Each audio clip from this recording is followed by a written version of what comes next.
இயேசுவில் பிரியமான சகோதர சகோதரிகளே, ஆச்சரியமூட்டும் விதத்தில் இறைவனின் முதல் வருகை இருக்கும் என்பதையே இன்றைய வாசகங்கள் நமக்கு எடுத்து காட்டுகின்றன. இன்றைய உலகில் கணவன் மனைவி திருமணமாகி மனைவி கருத்தாங்கியவுடனே பிள்ளைக்கு என்ன பெயரிட வேண்டும் என்று யோசிக்க ஆரம்பித்து விடுகின்றார்கள்.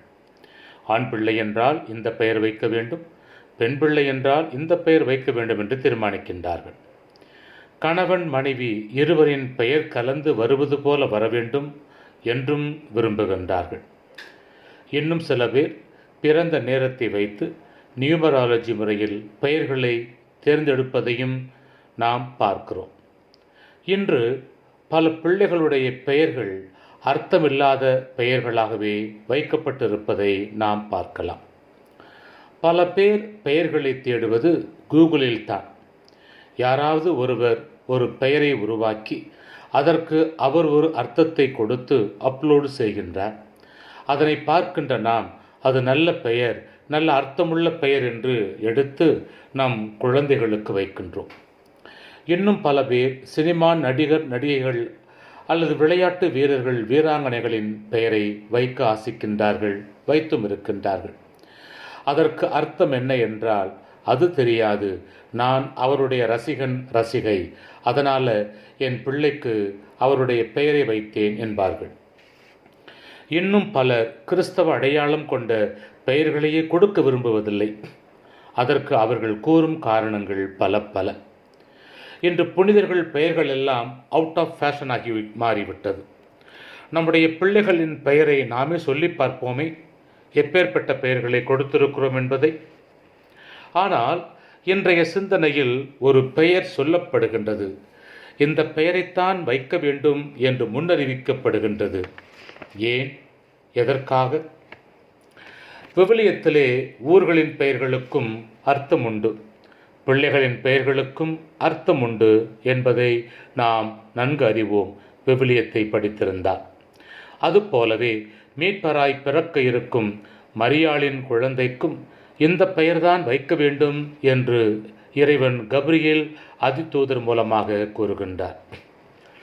ஒருவரின் பெயரிலே அவர் யார் என்ற அடையாளம் இருக்கும், அவருக்கான இலக்கு இருக்கும், அதற்கான நோக்கம் அல்லது அழைப்பு இருக்கும், அந்த பெயரிலேயே இருக்கும் என்கிறார்கள். எனவேதான் பிறக்கப் போகும் குழந்தைக்கு இயேசு என்ற பெயரிடுவீர் என்று என்ற நற்செய்தி வாசகத்திலே நாம் வாசிக்க கேட்கிறோம். அவர் எப்படிப்பட்டவராக இருப்பார் என்றும் அதிலே தெளிவாக கூறுகின்றார். அவர் பெரியவராக இருப்பார், உன்னத கடவுளின் மகன் எனப்படுவார், தாவீதின் அரியணையை இறைவன் அவருக்கு கொடுப்பார், யாக்கோபின் குடும்பத்தின் மீது அவர் என்றென்றும் ஆட்சி செலுத்துவார், அவருடைய ஆட்சிக்கு முடிவே இராது என்று அந்த பெயருக்கும் பெயருக்கான அர்த்தத்தையும் நோக்கத்தையும் தெளிவாகவே கூறுவதை நாம் பார்க்கலாம். அன்பிற்குரியவர்களே, இதுதான் இந்த பெயருக்கான நோக்கமும் இலக்கும் அடையாளமும் என்பதை நாம் உணர வேண்டும்.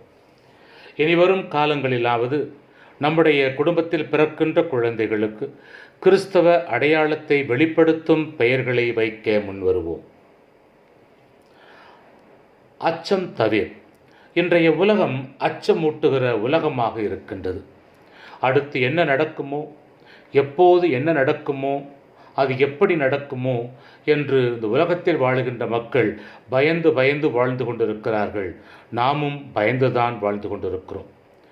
பய உலகத்தில் நாம் வாழ்ந்து கொண்டிருக்கிறோம். எதற்கெடுத்தாலும் பயம். இன்றைய காலகட்டங்களில் நடப்பவற்றை பார்க்கும்போது அது உண்மையோ எனவும் தோன்றுகிறது. சென்னையை புரட்டி போட்ட புயலால் சேதங்கள், மக்களுக்கு எவ்வளவோ பாதிப்புகள். அதனை நினைத்து பார்க்கவே முடியாத நிலையில் நாம் இருந்தோம். அது நடந்து 2-3 நாள் இடைவெளியிலே தென் தமிழகத்திலே வெள்ளப்பெருக்கு, பாதிப்புகள், மக்களுக்கு பய உணர்வு.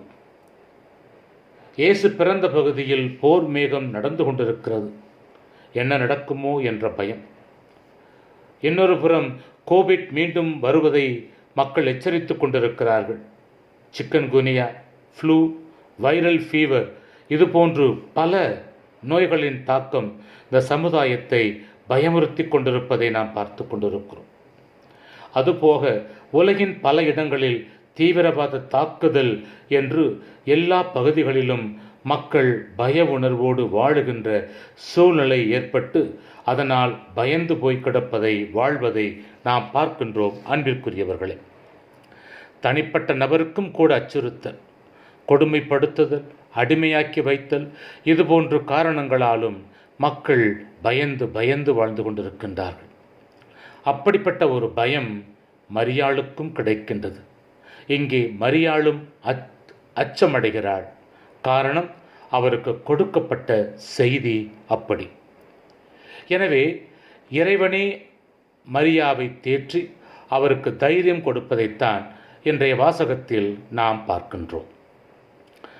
இன்றைய முதல் வாசகத்தின் பின்னணியானது எகிப்தில் அடிமைகளாக இருந்த இஸ்ராயல் மக்களை மோயிசன் மூலமாக கிறிஸ்து பிறப்பதற்கு முன்னால் 1250 ஆண்டுகளுக்கு முன்னால் அழைத்து வருகின்றார். அதன் பிறகு அவருடைய சீடனான யோசுவா மூலம் வாக்களிக்கப்பட்ட நாட்டிற்குள் அழைத்து கொண்டு வருகின்றார். கிறிஸ்து பிறப்பதற்கு முன்னால் 1030வது ஆண்டு முதல் மன்னனாக சவுலை இறைவன் சாமுவேல் மூலமாக அருள் பொழிவு செய்கின்றார். சவுல் இறைவனின் விருப்பத்திற்கு எதிராக செயல்படவே அவனை அகற்றிவிட்டு தாவீதை மன்னனாக கிறிஸ்து பிறப்பதற்கு முன்னால் 1010 ஆண்டிலே அருள் பொழிவு செய்கின்றார். தாவீது மன்னனாக பொறுப்படுத்ததும் தான் வாழ்வதற்கென்று அழகான அரண்மனையை கட்டி முடிக்கின்றார். அதன் பிறகு இதனைவிட அழகான வீட்டை, அதாவது கோவிலை இறைவனுக்கு கட்ட விரும்புகின்றார் மன்னன் தாவீது. காரணம், இறை பிரசன்னம் தாங்கிய அந்த உடன்படிக்கை பேழையானது வைக்கப்பட்ட இடம் ஒரு நிரந்தரமான இடம் இல்லை. மக்கள் செல்லும் இடமெல்லாம் அது கொண்டு செல்லப்பட்ட ஒரு பேழையாக இருந்தது. எனவே தான் மட்டும் அழகான மாளிகை கட்டி வாழ்ந்தால் அது போதாது, இறைவனுக்கும் ஆலயம் கட்ட வேண்டும் என்று இறைவாக்கினர் நாத்தானிடம் உத்தரவு கேட்க அவரும் நீ கட்டலாம் என்று சொல்லுகின்றார். ஆனால் இறைவன் நாத்தான் மூலமாக எனக்கென்று தனி ஆலயம், தனி வீடு தேவையில்லை, நான் மக்களின் மத்தியிலே வாழ்வதையே விரும்புகிறேன் என்று என் மகன் தாவீதிடம் சொல் என்று சொல்லி அனுப்புகின்றார். அதாவது தாவீது எனக்கு ஆலயம் கட்ட தேவையில்லை, நானே தாவீதின் வீட்டை கட்டுவேன், அவனது அரசு நிலைத்து நிற்கும் அரசாக மாறும், அவன் அரச மரபில் என் மகனை அனுப்புவேன் என்ற மீட்பரின் எதிர்கால வருகையை பற்றி வாக்குறுதி கொடுக்கின்றார் இறைவன். இது 6ஆம் நூற்றாண்டில் பாபிலோனியர்களால் முறியடிக்கப்படுகின்றது. மீண்டும் அங்கே அடிமைத்தனம் வருகிறது. அப்போது அந்த மக்கள் தாவீதின் குலத்திலிருந்து மீட்பர் தோன்றுவார், எங்களை மீட்க வருவார், எங்களை இந்த இக்கட்டிலிருந்து மீட்டு விடுவார் என்று நம்பி எதிர்பார்த்து காத்திருந்தார்கள். இதனையே இன்றைய நற்செய்தியிலும் நாம் பார்க்கலாம். இன்றைய 2ஆம் வாசகத்தில் பவுலடியார் கடவுளுக்கு புகழுரை கூறுகின்றார். பவுலடியார் தன் பணிக்காலத்தில் ரோமை மக்களுக்கு நற்செய்தி அறிவிக்கவும் இல்லை, அங்கே திரு அவையை அவர் உருவாக்கவும் இல்லை. ஏன், ரோமைக்கு சென்றது கூட கிடையாது என்பதுதான் உண்மை. அவருடைய இறுதி காலத்தில் தான் அவர் ரோமைக்கு செல்லுகிறார். இத்திருமடலை அவர் கொரிந்த நகரிலிருந்து எழுதியிருக்க வேண்டும் என்கிறார்கள் ஆசிரியர்கள். ரோமையில் மற்ற திருத்தூதர்கள் நற்செய்தி பணியாற்றியதால் அங்கே கிறிஸ்தவர்கள் இவருக்கு முன்னால் வாழ்ந்து கொண்டுதான் இருந்தார்கள். பல வருடமாக மறைமுகமாக இருந்த இந்த நற்செய்தி இப்பொழுது வெளிப்படையாக வெளிப்படுத்தப்பட்டுள்ளது என்கிறார் பவுலடியார். அதாவது கிறிஸ்துவின் பிறப்பு, மீட்பு என்பது குறிப்பிட்ட மக்களுக்கு மட்டுமல்ல, அனைத்து மக்களுக்கும் தான் என்ற செய்தியினை வெளிப்படுத்துகின்றார் பவுலடியார். அதாவது இறைவன் தனது மீட்பு திட்டத்தை முதலில் தான் தேர்ந்து கொண்ட மக்கள் மூலமாக வெளிப்படுத்தியவர், பின்னாளில் புறவினத்து மக்கள் மூலமாகவும் வெளிப்படுத்த திருவுளமானார் என்று கூறி இறைவனை போற்றி புகழுகின்றார். இன்றைய நற்செய்தியானது நற்செய்தியாளர் லூக்காவால் எழுதப்பட்டது. லூக்கா புறவினத்தைச் சேர்ந்தவர். பவுலால் மனமாற்றம் பெற்று கிறிஸ்துவை ஏற்றுக்கொண்டவர். அது மட்டுமல்ல, பவுலுடையாரின் சீடராக அவருடன் பணியாற்றியவர்தான் லூக்கா.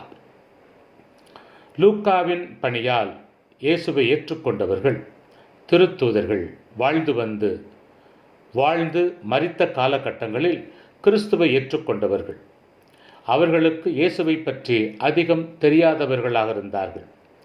எனவேதான் லூக்கா இயேசுவை அறியாத புறவினத்து மக்களாகிய அவர்களுக்கு இயேசு யார், அவர் கடவுளாக இருந்தும் ஏன் மனிதரானார், இவரே உலகை மீட்க வந்த மெசியா, இவரின் வருகை பற்றி இறைவாக்கினர்கள் எப்படி முன்னறிவித்தார்கள் என்று கூறி இயேசுவின் பிறப்பு எப்படி இருந்தது என்ற செய்தியினை கொடுக்கின்றார் நற்செய்தியாளர் லூக்கா. அதாவது குறிப்பாக நற்செய்தியாளர் லூக்காவின் நற்செய்தியானது புறவினத்து மக்களுக்காக எழுதப்பட்ட ஒன்று என்பதை நாம் உணர்ந்து பார்க்க வேண்டும். இன்றைய நாளில் இயேசுவின் பிறப்பை பற்றி முன்னறிவிக்கும் பகுதியினை நாம் வாசிக்க கேட்டோம். யூத மதத்திலும் கிறிஸ்தவ மதத்திலும் 7 அதிதூதர்கள் இருப்பதை பார்க்கலாம். அதிலே ஒவ்வொருவருக்கும் ஒரு பணி கொடுக்கப்பட்டிருப்பதை நாம் அறிவோம். அதிலே ஒருவர்தான் கப்ரியேல். இவர் இறைவனின் நற்செய்தியை யாருக்கு கொடுக்க வேண்டுமோ அவர்களுக்கு சென்று கொடுக்கும் பணியை செய்து கொண்டு வந்தவர் கப்ரியேல். இறைவன் கொடுக்க விரும்பும் செய்தியை இவர் மூலமாகவே பல பேருக்கு இறைவன் அனுப்பி வைக்கின்றார். அதுபோலத்தான் சக்கரியா தூபமாட்டிக் கொண்டிருந்த வேளையில் அவருக்கு நற்செய்தி கொடுத்தவரும் இந்த அதிதூதர் கப்ரியேலே. இன்றைய நற்செய்தியில் மரியாவுக்கு நற்செய்தியை கொண்டு வந்தவரும் இந்த கப்ரியேல் அதிதூதரே என்பதை நாம் அறிவோம். யூத திருமணம் 2 நிகழ்வுகளை கொண்டதாக இருக்கும். ஒன்று நிச்சயதார்த்தம், இரண்டாவது திருமணம். நிச்சயதார்த்தம் முடிந்ததும் அவர்கள் கணவன் மனைவி என்ற நிலையை பெறுகின்றார்கள் என்று கூறுகின்றார்கள். அப்படிப்பட்ட அந்த நிலையை அவர்கள் பெற்றிருந்தாலும் திருமணம் வரை அவர்கள் திருமண உறவில் ஈடுபடக்கூடாது. அப்படி செய்தால் அது சாவுக்குரிய குற்றம். அதிலும் அடுத்தவரோடு என்றால் அவளை விபச்சாரி என்று கொன்று விடுவார்கள். இப்போது மரியாளுக்கும் யோசேப்புக்கும் மன ஒப்பந்தம் மட்டுமே நடந்திருக்கின்றது. இந்த நிலையில்தான் இறைவனின் தூதர் மூலமாக மரியாளுக்கு செய்தி வருகின்றது. அருள் மிக பெற்றவளே என்ற வாழ்த்தின் மூலமாக வருகின்றது. யூத சட்டங்களை நன்கு அறிந்தவள் மரியாள். எனவே ஒரு தயக்கம் அவளுக்கு வருவது இயல்புதானே. எனவேதான் அவள் தயங்குகின்றாள். அவளின் தயக்கத்தை உணர்ந்து அவளுக்கு அந்த தயக்கத்திலிருந்து ஒரு தெளிவினை கொடுக்கின்றார் தூதர் மூலமாக. அதன் பிறகு முழு மனதோடு அந்த கட்டளையை ஏற்றுக்கொள்ளுகின்றாள் மரியாள். இந்த ஒரு பகுதியில் மட்டும் 7 செய்திகளை அவர் கொடுப்பதை நாம் பார்க்கலாம். என்ன அந்த 7 செய்திகள்? முதலாவது, கன்னிப்பெண் கருத்தாங்கி ஒரு குழந்தையை பெற்றெடுப்பாள். இரண்டாவது, தூய ஆவியின் வல்லமையினால் அவள் கருத்தரிப்பாள். மூன்றாவது, பிறக்கப் போகும் குழந்தை கடவுளுடைய குழந்தை. நான்காவது, அவ்வாறு பிறக்கும் குழந்தைக்கு மீட்பர் என்று பொருள் தரும் இயேசு என்னும் பெயரினை இட வேண்டும். ஐந்தாவது, அவரை தாவீதின் வழிமரபில் தந்தை அரசராக உயர்த்துவார் அல்லது அரசராக வருவார். ஆறாவது, அவர் யாக்கோபின் குடும்பத்தின் மீது ஆட்சி செலுத்துவார்.